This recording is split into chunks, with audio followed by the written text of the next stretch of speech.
Hey, what's up, Silver Stackers? Thank you so much for being here. This is Silver Slayer. So there's a reason why my name is Silver Slayer, not Gold Slayer, not Gold Guy, not Bitcoin Boy, not Bitcoin Bandit, not Gold Guru. None of that. There's a reason why there's such a big silver stacking community on YouTube and not so much gold.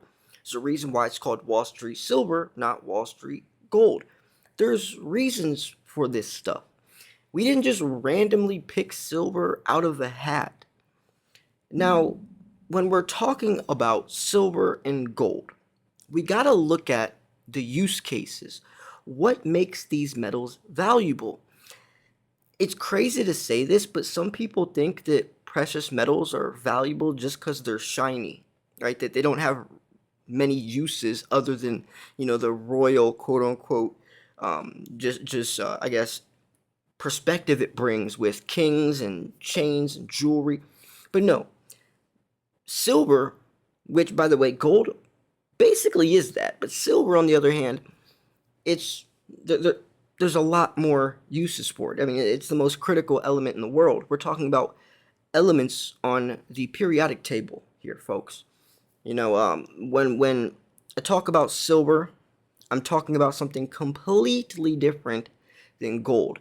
Gold is mainly used for coins and jewelry and necklaces and bars and watches and earrings. Yes, there is some gold in electronics. I used to scrap gold out of cell phones myself, kind of just as like a hobby thing, not to actually make money. But the point is, there is a very small percentage of gold that's used in technology. Most of it's used for monetary reasons, for storage. Silver is the opposite. Yes, there is silver that's used in jewelry and coins, but most silver is used in laptops and technology. So when we look at it that way, silver is more important, plays a bigger role in the world. Instead of people just wearing it and holding it in coins, it's building laptops and solar panels and 5G towers and things that we need for the world to progress forwards, not just wearing a chain around your neck. Now, I bring this article to the table because they bring the good points, but there's a lot to branch off of, and I think it's going to create a very good conversation. So the reason I'm saying all this is because if you look at silver being extremely undervalued compared to gold, and we're talking about the gold to silver ratio is above 90 to 1. I think it was like 91 to 1, meaning it takes 91 ounces of silver to equal or equate to 1 ounce of gold. That makes no sense, since silver is more useful than gold, since gold is mainly just used for jewelry and bars, storage. So why is gold 91 times more valuable when silver is 91 times more useful? So to really get a grasp on this, the gold to silver ratio would be the best way to really, break this down, to analyze it. Now, the reason I said that silver should be worth more than $2,000 is because if we're looking at gold being worth $2,000, silver is more valuable than gold, so silver should be the one that's worth $2,000 and gold should be the one that's worth, 20s. Now, that's saying the gold to silver ratio is 90 to 1, just flipping the two metals. I don't think that should be the case, though. I think it should still be silver more than gold, but I don't know that the ratio should still be 91 to 1 on either of those metals, flip-flopped.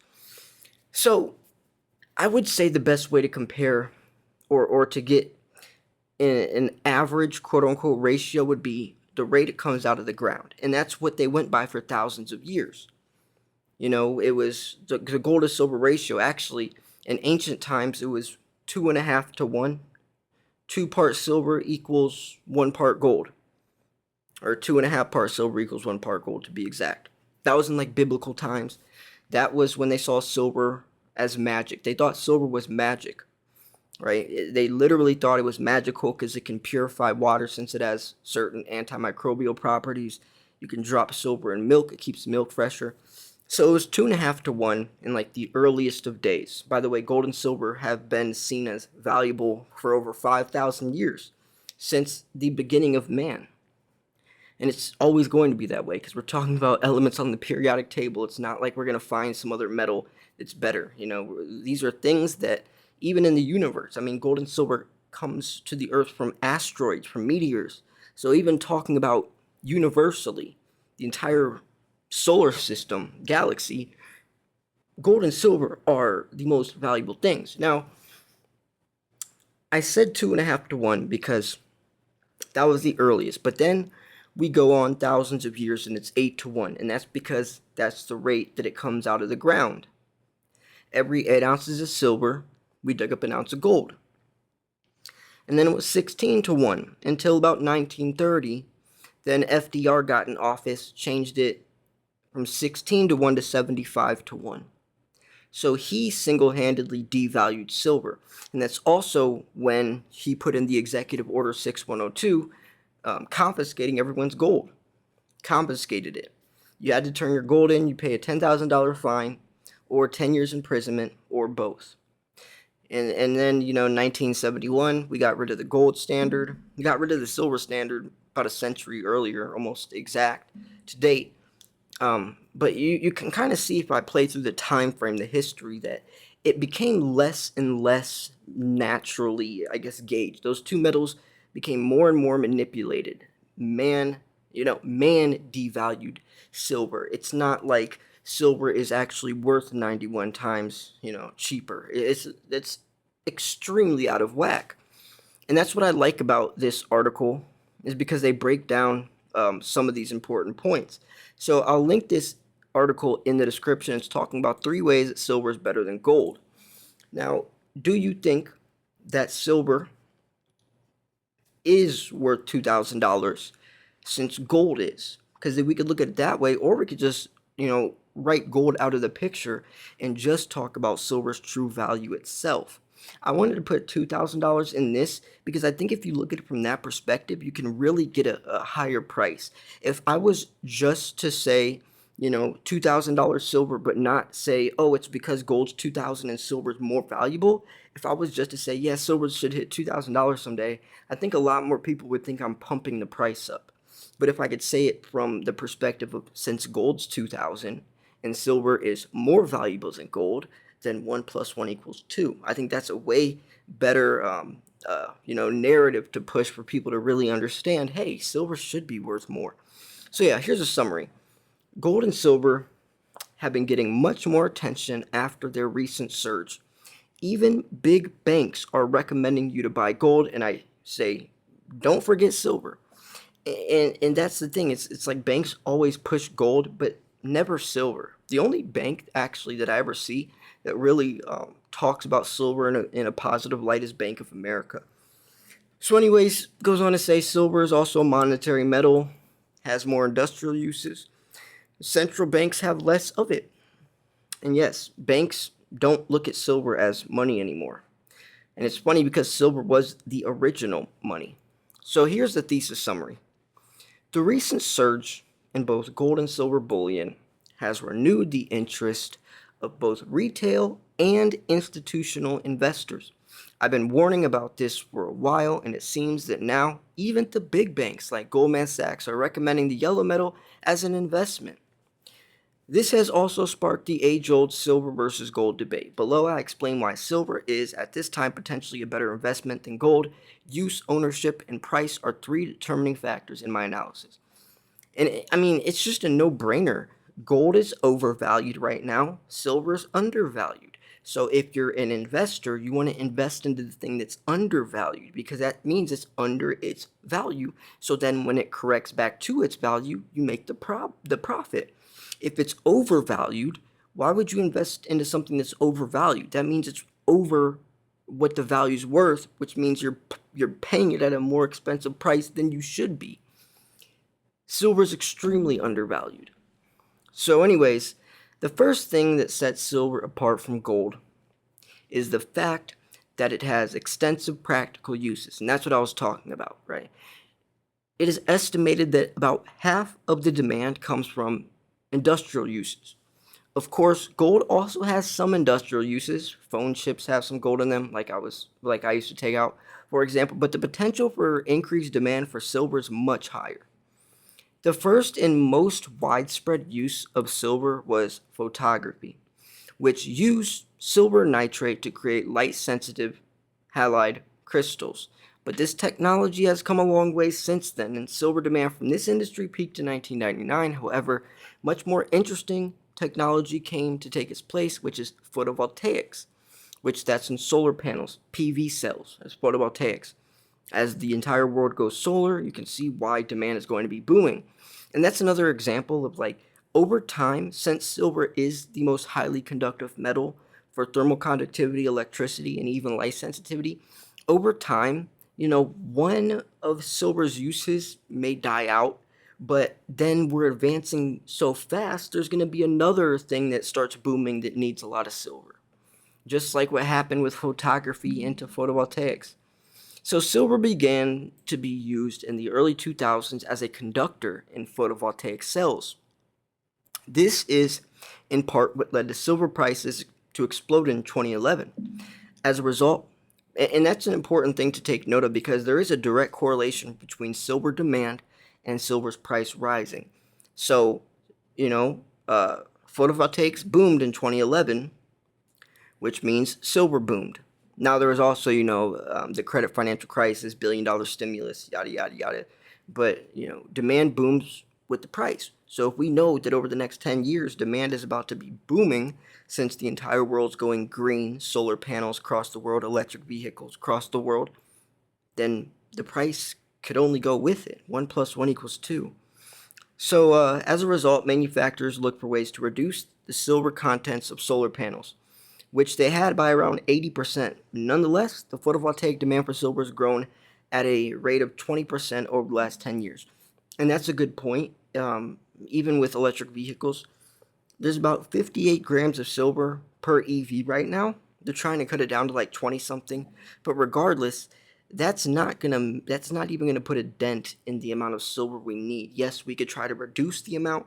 Yes, we can try to recycle some of the silver that is thrown away in technology, because that's one of the biggest points is gold is mainly recycled and rescrapped and reused, since gold is only used for jewelry and coins. So people will sell those jewelry and coins and it gets turned into more jewelry and coins. But silver, since it's mainly used for laptops and cell phones and stuff like that, it gets thrown away and it's never recycled. Right? Plus, since silver is so much cheaper, nobody's gonna go through their jewelry drawer and pawn or sell a necklace that's worth $2.50. But they're probably gonna do that with a gold necklace, get a couple $100. You see what I'm saying? So yeah. So last but not least, silver has found increased use in medicine. There's colloidal silver. Colloidal silver is a huge part of this as well. And even because silver has antimicrobial properties, that's why for this virus going around, silver was used a lot in this, even in some of the masks. It's used in medical wall paint. It's used for a lot of different things. Nanotech. So yeah, like they said, it's used in medicine. Most antimicrobial chemical with low toxicity to animals, and that's what I was also saying is it can purify water. You drop silver in water, it literally purifies it. Nanotechnology uses silver as an antimicrobial.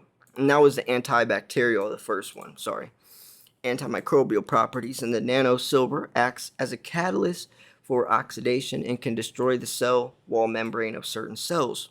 Don't get me wrong, this is not to say silver is better than gold. It depends on what our definition of better is. As I mentioned in the past articles, the fact that gold has no real practical use is what makes it such a great currency, and that's a good point. Right? That is a good point. Since, gold isn't needed so much in the industrial world, I guess it almost is a better way, like the article is saying. It almost makes it a great currency. Only thing is, since gold's so expensive, if you're talking about currency like trading or bartering, that's the sticky part, because silver is perfect since you can even get it in low denominations, like even like we use change nowadays. If you go to the store and if you want to buy a pack of gum that's 40 cents, but all you have is $1, pay $1 and you can get 60 cents back. But let's say you have gold and you want to buy something for 40 cents. What are you going to do? Have little, grains of gold in your pocket? Gold is way too valuable. And plus, that's another thing to go along with this is gold's really expensive, so you have to stack most gold in like 10th ounce or quarter-ounce rounds. Because if you have all you have are 1 ounce gold coins, what if you're going to trade or barter with someone that has something that's much, much lower in price? You're going to take a chainsaw to that coin? I mean, silver makes more sense from trading or bartering, but as a store of value, gold makes more sense. And also another point on that is that gold, since it's so valuable, takes up a lot less storage space. You could fit $100,000 of gold in a shoebox. You can't do that with silver. So if you are someone who's spending large, and I mean large amounts of money into precious metals, gold is almost a no-brainer. You almost have to, because imagine $200,000 worth of silver, how much storage space that would take up. So that's also a good reason. I mean, diversifying into both is obviously the best, but silver has more potential. Silver has more opportunity. Silver is going to take on a life of its own. There's a silver shortage, not a gold shortage. When silver shortage takes off and people see silver's true value, that's when silver is going to do what it wants, regardless of what gold's price is doing. It's going to get disconnected from gold because right now it basically is pegged to it. It is funny that these two metals move almost identical in price when they're used for two completely different things. But anyways, I like that he said that though. I like that. I'm going to read that again. The fact that gold has no real practical use is what makes it such a great currency. Gold's price is inherently more stable because demand is not going to increase dramatically, and why a gold standard would be more preferable than a silver standard. And if we were to use silver as money, but silver demand keeps getting pushed by the demand coming in from solar panels, this would increase its value and cause monetary deflation. That's a good point. And not only just solar panels, but then electric vehicles, 5G towers, silver lithium-ion batteries, yada yada. Yeah, silver, it wouldn't be ideal for money. We back a country. I mean, what determines a country's wealth is how much gold they have. So you can almost see why banks don't hold as much silver, because if you're looking at it from just that perspective of gold as a store of value, then yes.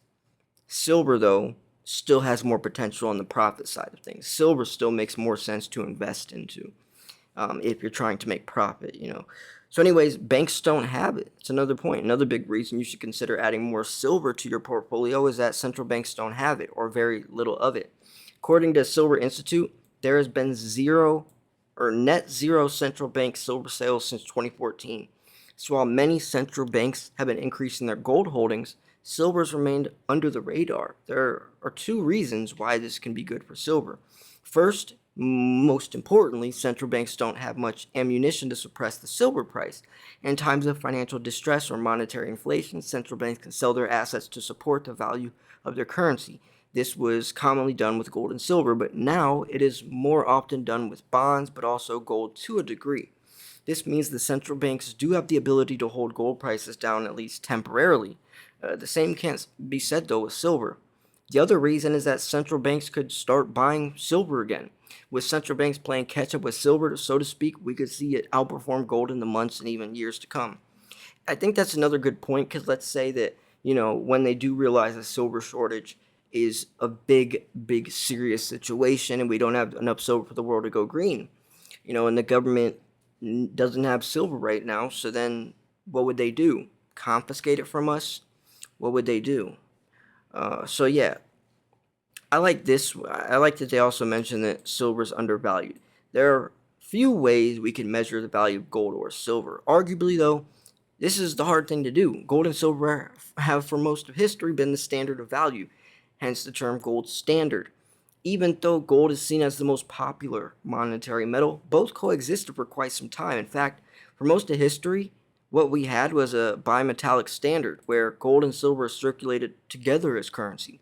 This is why the idea of a gold to silver ratio arose. In other words, what is the value of gold relative to silver? I mean, what is it? I mean, for most of history, the ratio has been remained quite stable around 20 to 1, although there have been instances of supply shifts that have altered this. So what's the ratio now? Now it's above 90 to 1, actually. And in 2020, we saw it as high as 125 to 1. Over the last 100 years, it's been fluctuated significantly. Interesting, though, During what could roughly be defined as a period of stagflation between 1973 and 1982, we saw the ratio remain somewhat stable and even decrease. And by the way, when the ratio decreases, that means that silver is outperforming gold. When the ratio increases, that means gold's outperforming silver. So we saw the ratio remain somewhat stable and even decrease. If we were to believe that we might see something similar to this stagflation shortly, we could expect the gold to silver ratio to fall. In other words, we could expect silver to outperform gold, like I just mentioned. The explanation for this is simple. When people first started hiding in hard physical assets, gold is the first thing people buy. However, at some point in time, gold becomes overbought, and this leaves an opportunity for people to purchase other metals like silver. People might even sell their gold in favor of silver, which eventually leads the gold to silver ratio to stabilize.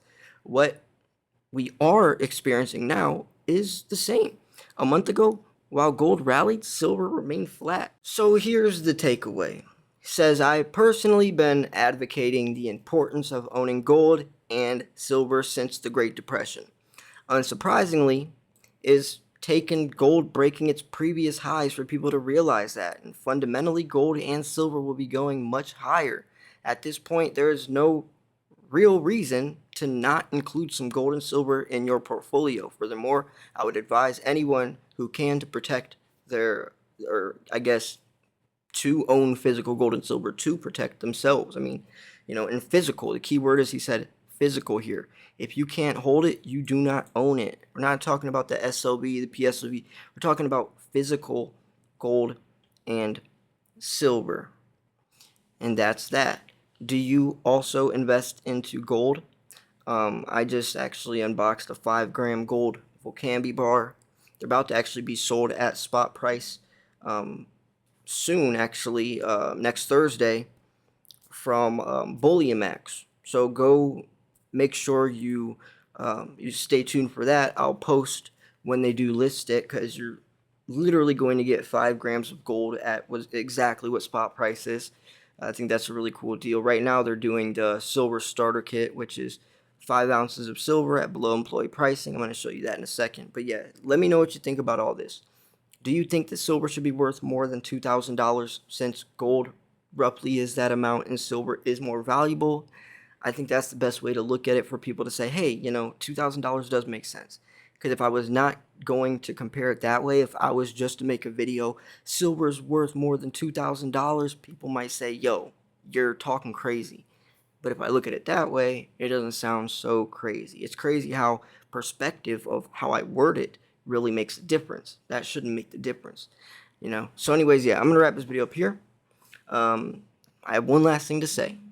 I want to take a second to give a shout out to my channel sponsor, BullionMax.com. I'm honored to be working with one of the best bullion dealers online. Great prices, great deals, and by far the best packaging out of any company that I've ever seen. They even offer a silver starter kit, which is 5 ounces of silver at below employee pricing, with extremely high premium coins for a great deal. It's only one per household, but a great way to lower your dollar per ounce average a bit and get a chance to grab some great coins.